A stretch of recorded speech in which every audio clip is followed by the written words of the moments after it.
你好，老闆，歡迎翻到嚟屋企。呢度就係一個 C 單位，而且係用電子門鎖。門後面有個玄關可以擺鞋、擺手機。然後呢度就係長形嘅客飯廳，樓底係3米，超級高。外連一個露台位係好大啦，望翻山景。呢邊就向翻北。擺位我嘅梳化擺呢邊，電視擺嗰邊，望出去景觀就靚少少。而且我哋而家26樓望過去成個深水埗區係超級開揚，城中心估唔到有咁開揚嘅景緻啊！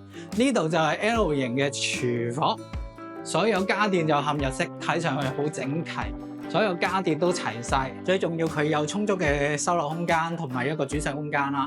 不過呢啲單位通常都係2個人或者3個人最盡。然後呢邊就主人房啦，主人房就好方正，簡簡單單擺張床、擺個衣櫃咁就 OK 啦。有個落地窗望出去靚景。而呢邊呢，浴室係做咗趟門，入到嚟就一個 T 字形嘅設計，所有空間就好實用。因為座廁、洗手盆，仲有一個淋浴嘅區，最重要佢有窗嘅，而且收納量都唔差。現時發展商就劈價賣現樓，劈咗30%，打7折賣俾你。似呢啲單位圍起上嚟，大概500幾到600幾可以買到。你有冇心動呢？